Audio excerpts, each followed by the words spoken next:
Hello friends, I am your study mate Sarika Ramola और आज हम करने वाले हैं विश्व भूगोल वर्ल्ड ज्योग्राफी को। इससे रिलेटेड मोस्ट इम्पॉर्टेंट क्वेश्चन है। आज जो हमारा ये वीडियो है ये फर्स्ट है वर्ल्ड ज्योग्राफी का, इसलिए बेसिक क्वेश्चन है लेकिन बहुत इंपॉर्टेंट है और बहुत बार एग्जाम में पूछे गए हैं, इसलिए आप लोग इसे प्रैक्टिस जरूर कीजिएगा। कल आपने देखा होगा मैंने 100 नंबर का पेपर डाला था, आप लोगों ने वो करा और जिन्होंने नहीं किया है वो उसे कर सकते हैं एग्जाम से पहले। तो चलिए स्टार्ट कर लेते हैं वर्ल्ड ज्योग्राफी।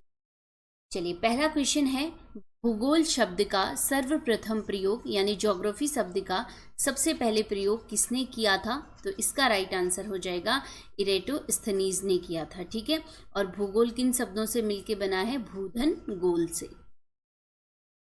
चलिए नेक्स्ट क्वेश्चन है, निम्न में से कौन सा आंतरिक ग्रह नहीं है? ठीक है, इंटरनल ग्रह नहीं है। पहले हम समझ लेते हैं उसके बाद आंसर दे लेते हैं। ठीक है, चलिए 4 ग्रह ऐसे हैं, कौन कौन से? मरकरी, वीनस, अर्थ और मार्स। ठीक है, ये 4 ग्रह हैं, इनको बोलते हैं इंटरनल प्लैनेट। ठीक है, इसके बाद यहाँ पे आ जाते हैं छोटे छोटे एस्टेरॉइड्स। एस्टेरॉइड्स हैं जिन्हें हम क्या कहते हैं? क्षुद्र ग्रह कहते हैं। उसके बाद आ जाता है यहाँ पे जुपिटर, सैटर्न, यूरेनस और नेपच्यून। ठीक है, जुपिटर, सैटर्न, यूरेनस और नेपच्यून। अब आप देखिए क्या क्वेश्चन पूछा, ये कौन से ग्रह हो जाएंगे? Planet, outer planet. ठीक है, चलिए तो अब क्वेश्चन क्या आया है, निम्न में से कौन सा आंतरिक ग्रह नहीं है? तो इसमें से देख लेते हैं। पृथ्वी क्या है? आंतरिक ग्रह है। मंगल आंतरिक ग्रह है। शनि क्या है? ये क्या है? आउटर ग्रह है। ठीक है, सैटर्न। और शुक्र क्या है? इनर प्लैनेट है। तो राइट आंसर क्या हो जाएगा? शनि हो जाएगा, सैटर्न। चलिए नेक्स्ट क्वेश्चन है, बढ़ते हुए क्रम में आकार के अनुसार पृथ्वी का नंबर कौन सा है? ये बहुत इंपॉर्टेंट क्वेश्चन है और कई बार पूछा भी जाता है। इसका राइट आंसर क्या हो जाएगा? 4th नंबर पे आएगा बढ़ते हुए क्रम में। चलिए देख लेते हैं आकार के अनुसार। सबसे पहले सबसे छोटा ग्रह कौन सा है? मर्क्यूरी है। ठीक है, इसके बाद दूसरे नंबर पे कौन सा है? तो मार्स है। ठीक है, इसके बाद आ जाता है वीनस यानी शुक्र और उसके बाद आ जाती है अर्थ। ये तो क्या है? आकार के अनुसार छोटा, फिर थोड़ा बड़ा और ये इसका चौथा नंबर हो जाएगा। अगर आपके पास आता है क्वेश्चन कि घटते हुए क्रम में पृथ्वी का नंबर कौन सा है, तो तब आंसर क्या आ जाएगा? 5वां आ जाएगा और बढ़ते हुए क्रम में चौथा आ जाएगा। चलिए नेक्स्ट क्वेश्चन है, ऋतुओं में परिवर्तन किसके प्रभाव में होता है यानी किसके कारण होता है? तो राइट आंसर क्या हो जाएगा? परिक्रमण के कारण, जिसे क्या कहते हैं? रिवोल्यूशन कहते हैं। ठीक है, इसमें क्या होता है, जो सूर्य होता है और सूर्य के चारों ओर जो ग्रह होते हैं वो चक्कर लगाते हैं। ठीक है, तो ये पूरा चक्कर क्या कहलाता है? परिक्रमण कहलाता है, रिवोल्यूशन कहलाता है। और इसी के कारण क्या होता है? ऋतुओं में परिवर्तन होता है। साथ ही अगर आप और घटनाओं की बात करेंगे तो कौन सी घटनाएं होती हैं? जैसे चंद्र ग्रहण, सूर्य ग्रहण होता है, दिन और रात छोटे बड़े होना, ये सब घटनाएं क्या हैं? रिवोल्यूशन की हैं। नेक्स्ट क्वेश्चन देख लेते हैं, सूर्य व पृथ्वी के मध्य दूरी लगभग कितने किलोमीटर है? तो इसका राइट आंसर क्या हो जाएगा? 14.96 करोड़ किलोमीटर हो जाएगा। ठीक है, अगर राउंड फिगर में पूछी जाती है तो 15 करोड़ किलोमीटर ये ऑप्शन में रहता है। ठीक है, लेकिन ऐसा नहीं है कि दोनों एक साथ आपके ऑप्शन में आएंगे, रैंडमली पूछेंगे तो 15 करोड़ पूछेंगे। ठीक है, और बिल्कुल करेक्ट फिगर देंगे तो 14.96 करोड़ किलोमीटर सूर्य और पृथ्वी के मध्य की दूरी है। चलिए नेक्स्ट क्वेश्चन है, साउथ अफ्रीका के किस नगर को स्वर्ण नगरी यानी गोल्डन सिटी के नाम से जाना जाता है? तो राइट आंसर क्या हो जाएगा? जोहान्सबर्ग को कहते हैं गोल्डन सिटी, क्योंकि यहाँ पर बहुत सारी क्या है? स्वर्ण की, सोने की खाने हैं। चलिए 7वां क्वेश्चन है, निम्न में से किस देश को दक्षिण का ब्रिटेन कहा जाता है? तो इसका राइट आंसर क्या हो जाएगा? न्यूजीलैंड को क्या कहा जाता है? दक्षिण का ब्रिटेन कहा जाता है। ठीक है, चलिए 8वां क्वेश्चन देख लेते हैं, इंपॉर्टेंट है। सर्वाधिक चमकीला होने के कारण प्यार व सुंदरता की देवी किस ग्रह यानी प्लेनेट को कहा जाता है? तो इसका राइट आंसर क्या हो जाएगा? शुक्र ग्रह यानी वीनस को कहा जाता है। ठीक है, अब यहाँ से 2-3 क्वेश्चन और पूछ लिए जाते हैं, उसे भी देख लेते हैं। शुक्र ग्रह को सौर मंडल का सबसे गर्म ग्रह माना जाता है और कारण क्या है कि लगभग 97% इस ग्रह में क्या पाई जाती है? कार्बन डाइऑक्साइड पाई जाती है। ये रीज़न इसका क्या है? गर्म होने का है। चलिए, दूसरी बात है यहाँ पे कि जब शुक्र ग्रह का जो आकार है और जो इसका द्रव्यमान है वो लगभग किसके बराबर है? पृथ्वी के बराबर है, तो इसीलिए इसको पृथ्वी की जुड़वा बहन कहा जाता है। ठीक है, जुड़वा बहन या ट्विंस सिस्टर, इसे ध्यान रखिए। ठीक है, और साथ ही जो शुक्र ग्रह है उसको क्या कहते हैं? मॉर्निंग और इवनिंग स्टार कहते हैं, शुक्र और मर्क्यूरी को। ठीक है, वीनस एंड मर्क्यूरी को कहते हैं। तो चलिए, ये इंपॉर्टेंट चीज़ें इसमें आ गई हैं, इसे ध्यान रखेंगे आप। ठीक है, चलिए नेक्स्ट क्वेश्चन है, किस दक्षिण एशियाई देश को लैंड ऑफ थंडरबोल्ट कहा जाता है? तो राइट आंसर क्या हो जाएगा? भूटान हो जाएगा। जो भूटान है वो कहाँ पे है?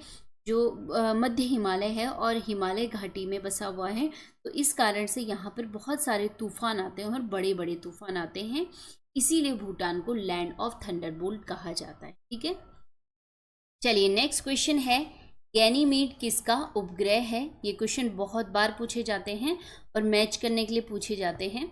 तो राइट आंसर हो जाएगा इसका बृहस्पति का क्या है? ये सैटेलाइट है और बृहस्पति जो है वो सोलर सिस्टम में सबसे बड़ा प्लैनेट है। ठीक है, इसे भी ध्यान रखेंगे। चलिए 11वां क्वेश्चन है, किस पठार को संसार की छत कहा जाता है? तो राइट आंसर क्या हो जाएगा? पामीर के पठार को। ठीक है, चलिए 12वां क्वेश्चन देख लेते हैं, अक्षांश रेखाओं की कुल संख्या है, तो इसका राइट आंसर क्या हो जाएगा? 180 राइट आंसर हो जाएगा। ठीक है, चलिए जो अक्षांश रेखाएं होती हैं वो ग्लोब पर पूर्व से पश्चिम की ओर खींची गई रेखाओं को क्या कहते हैं?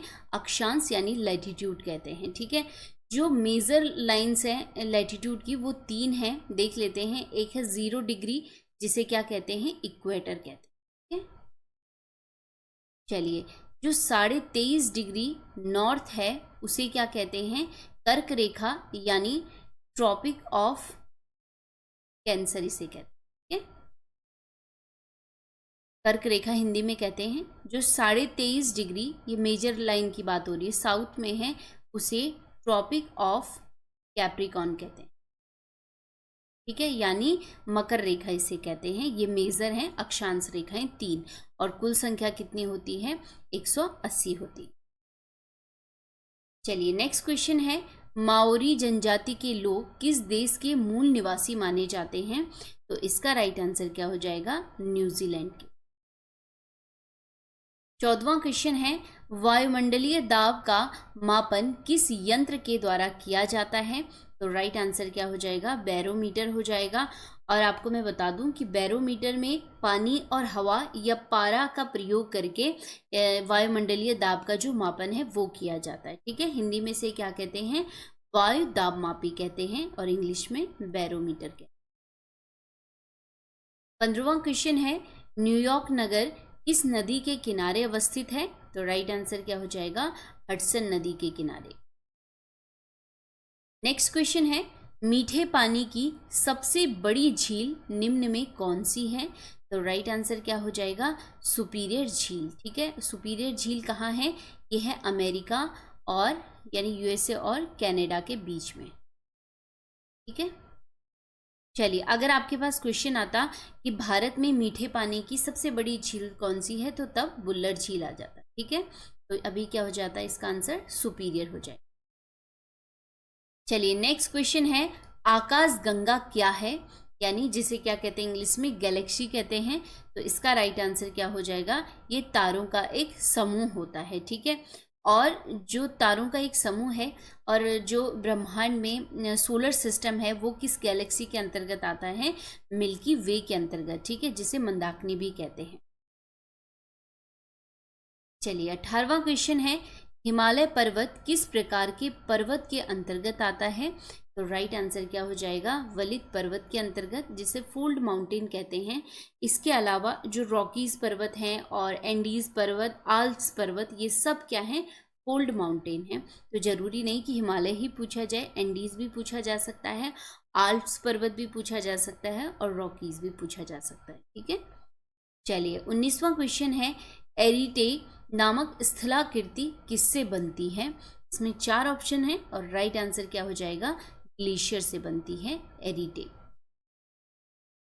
चलिए नेक्स्ट क्वेश्चन है, क्षुद्र ग्रह किन 2 ग्रहों के बीच पाए जाते हैं? तो मैंने आपको अभी बताया था पहले भी चित्र। ठीक है, यहाँ पे आ जाता है मार्स और यहाँ पे छोटे छोटे क्या है, ये क्षुद्र ग्रह हैं। फिर आ जाता है यहाँ पे जुपिटर, इसके बाद और प्लैनेट। तो क्या आ जाएगा आंसर? मंगल और बृहस्पति के बीच में पाए जाते हैं क्षुद्र ग्रह। ठीक है, चलिए नेक्स्ट क्वेश्चन है, वायुमंडल में सर्वाधिक कौन सी गैस है? जो पृथ्वी का वायुमंडल है, इसमें सबसे ज्यादा कौन सी गैस है? तो राइट आंसर क्या हो जाएगा? नाइट्रोजन हो जाएगा। बहुत बार क्वेश्चन पूछा जाता है और लगभग 78% क्या है वायुमंडल में? नाइट्रोजन है। ऑक्सीजन को मैं राउंड फिगर में बोलूं तो 21% क्या है? ऑक्सीजन है। तीसरे नंबर पे है आर्गन, जिसका परसेंटेज है 0.93% है। ठीक है, इसके अलावा कभी कभी कार्बन डाइऑक्साइड का भी पूछ लिया जाता है कि वायुमंडल में कितने परसेंट पे है? तो 0.03% क्या है? मात्र कार्बन डाइऑक्साइड है। और पृथ्वी का तापमान जो इतना बढ़ता जा रहा है, मात्र 0.03% से ही इतना बढ़ रहा है। कभी कल्पना कीजिए कि अगर कार्बन डाइऑक्साइड की जो मात्रा है वो 1% हो गई तो क्या स्थिति होगी अर्थ की। साथ ही मैंने आपको बताया था कि जो शुक्र है वो सबसे गर्म ग्रह क्यों है? क्योंकि उसमें क्या है? 97% क्या है? कार्बन डाइऑक्साइड है, इसीलिए वो क्या है? सबसे गर्म ग्रह है। इस चीज को ध्यान रखेंगे। और कई बार ये क्वेश्चन पूछा जाता है कि जो कारण होता है गर्म होने का पृथ्वी को, क्या है? क्योंकि कार्बन डाइऑक्साइड की मात्रा क्या है? बढ़ती जाएगी, तो तापमान भी बढ़ता जाएगा, इसे याद रखें। चलिए नेक्स्ट क्वेश्चन है, बारिश, तूफान, बर्फ आदि सभी मौसमी घटनाएं जितनी भी होती हैं वो किस मंडल में घटित होती? ठीक है, तो राइट आंसर क्या हो जाएगा? क्षोभ मंडल में, जिसे ट्रोपोस्फेयर भी कहते हैं। और जो वायुमंडल होता है उसके प्रथम क्या है? ये स्फेयर है, यानी मंडल है पहला। चलिए नेक्स्ट क्वेश्चन है, विश्व का सबसे गहरा ट्रेंच मारियाना ट्रेंच। ठीक है, सबसे गहरा ट्रेंच कौन सा है? मारियाना ट्रेंच किस देश के पास है? तो राइट आंसर क्या हो जाएगा? फिलीपींस हो जाएगा। और महासागर की बात आएगी तो प्रशांत महासागर, पैसिफिक ओशियंस हो जाएगा। ठीक है, चलिए नेक्स्ट क्वेश्चन है 24वां, सिरोको किस प्रकार की पवन है? 4 ऑप्शन है इसमें और राइट आंसर क्या हो जाएगा? ये कैसी पवनें हैं? गर्म पवनें हैं। ठीक है, थोड़ा सा इसके बारे में देख लेते हैं, कभी क्वेश्चन आ जाता है यहाँ से। तो जो सिरोको हैं ये चलती हैं कहाँ से? सहारा मरुस्थल से। ये है अफ्रीका कॉन्टिनेंट और यहाँ पे है सहारा मरुस्थल। ठीक है, सहारा मरुस्थल से जब ये चलती हैं तो ऑब्वियस सी बात है, पहले तो उड़ रही हैं, पवने हैं, तो सहारा मरुस्थल में रेत होगा, उस रेत को लेके उड़ती हैं ये। और किसकी तरफ? भूमध्य सागर और यूरोप की तरफ उड़ती हैं। यहाँ पे आ जाता है भूमध्य सागर, जिसे क्या कहते हैं? मेडिटेरियन सी कहते हैं। ठीक है, ये भूमध्य सागर से क्या करता है? जब यहाँ से पवने जाती हैं तो नमी लेके चलता है भूमध्य सागर से।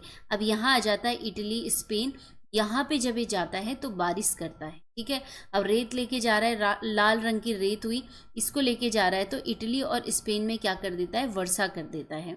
अब जब इटली और स्पेन में वर्षा होती है तो उनका जो रंग हो जाता है उस बारिश का, कैसा हो जाता है? लाल रंग का हो जाता है। ठीक है, तो इसीलिए सिरोको को क्या कहा जाता है? ब्लड रेन या रक्त वर्षा का कारण भी माना जाता है, इसे ध्यान रखें। चलिए नेक्स्ट क्वेश्चन है, लानोस ट्रॉपिकल ग्रासलैंड कहाँ स्थित है? तो राइट आंसर क्या हो जाएगा? वेनेजुएला में है। ठीक है, वेनेजुएला। और वेनेजुएला क्या है? जो साउथ अमेरिका कॉन्टिनेंट है वहाँ का एक देश है और इसकी राजधानी क्या है? कैराकस। कई बार रैंडमली कभी कभी कैपिटल भी पूछ ली जाती है देशों की। ठीक है, चलिए नेक्स्ट क्वेश्चन है, तूफानों का नामकरण किसके द्वारा किया जाता है? तो जो विश्व में तूफान आते हैं उनका नामकरण किया जाता है विश्व मौसम विज्ञान संगठन, या कहीं पे आ जाता है विश्व मौसम संगठन द्वारा, इसके द्वारा किया जाता है।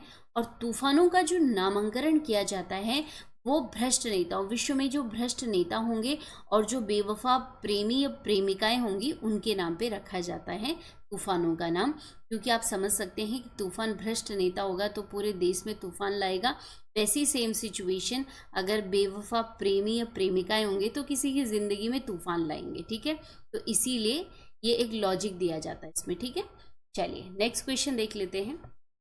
बैरोमीटर द्वारा वायु दाब मापन के समय पारे का अचानक नीचे को आना, ठीक है, किस मौसम गतिविधि का संकेत है? तो राइट आंसर क्या हो जाएगा? तूफान आने की संभावना होती है अगर सीधे ही इसमें क्या हो जाता है, पैमाना नीचे आ जाए मापन। तो चलिए नेक्स्ट इंपॉर्टेंट क्वेश्चन, 49वीं समानांतर रेखा किन दो देशों के मध्य अंतर्राष्ट्रीय सीमा रेखा बनाती है? तो इसका राइट आंसर क्या हो जाएगा? अमेरिका और कनाडा के बीच में। ठीक है, ये पैरेलल लाइन है 49। ठीक है, एक तरफ आपका कनाडा हो जाएगा, दूसरी तरफ अमेरिका। चलिए नेक्स्ट क्वेश्चन है, लैंड ऑफ व्हाइट एलिफेंट किस देश का भौगोलिक उपनाम है? तो राइट आंसर क्या हो जाएगा? थाईलैंड हो जाएगा। क्यों? क्योंकि यहाँ पे क्या है, बहुत सारे जो सफ़ेद हाथी होते हैं वो पाए जाते हैं, इसीलिए लैंड ऑफ व्हाइट एलिफेंट इसे कहा जाता है।